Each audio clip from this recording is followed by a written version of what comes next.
Tumeona katika masiku haya yaliyopita baadhi ya video ambazo kwamba zilikuwa zikitrend, hasa yule kijana ambaye kwamba aligongwa na matatu, wanasema pande za Muthaiga hapa Nairobi, amegongwa na manyanga, tena kagongwa kichwa. Alhamdulillah, semekana hajafariki, Mwenyezi Mungu ampe shifa, lakini baadhi wanasema udongo wake umekufa. Almuhimu amepatwa na ulemavu na pengine ni kuendelea.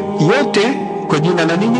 Content creation. Pale Muthaiga katika highway na katika kipande kibaya sana cha kona, gari zinakuja kwa spidi, vijana wanakwenda mpaka katikati ya njia, wanacheza hivi mbele ya magari kisha wanayakwepa, ambapo ana risk maisha yake, anaweza kugongwa na kapoteza uhai wake, lakini kwake hiyo nini? Ni content creation. Anakwenda anafanya jambo kama hilo.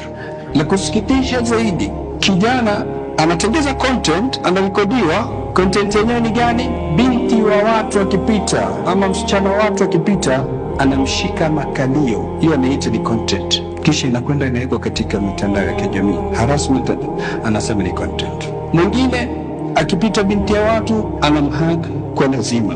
Hii ni mifano michache na kidogo sana katika mingi ambayo kwamba yanajiri katika jamii. Kubwa zaidi na kusikitisha ni kuwa wote hao tuliotaja mifano yao ni watoto wa Kiislamu, na yote haya tunajua ni haramu, na zamani watu wakiyafanya kwa kujistiri, kwa kujificha. Leo tumeifanya ni content, tunairekodi kisha tunaiweka katika mitandao ili tupate followers, ili tupate viewership kubwa. Tuelekea wapi?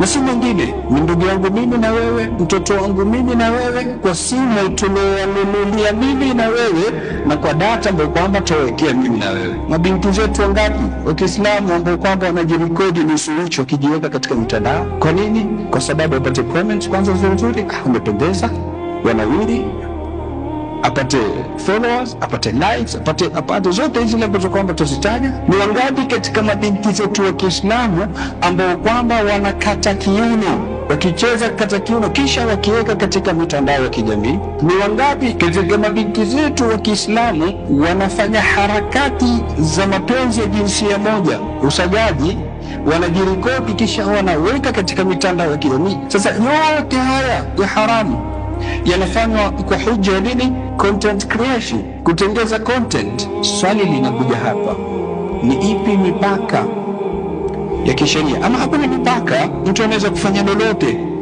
katika kuhakikisha kuwa amepata shughuli na pesa?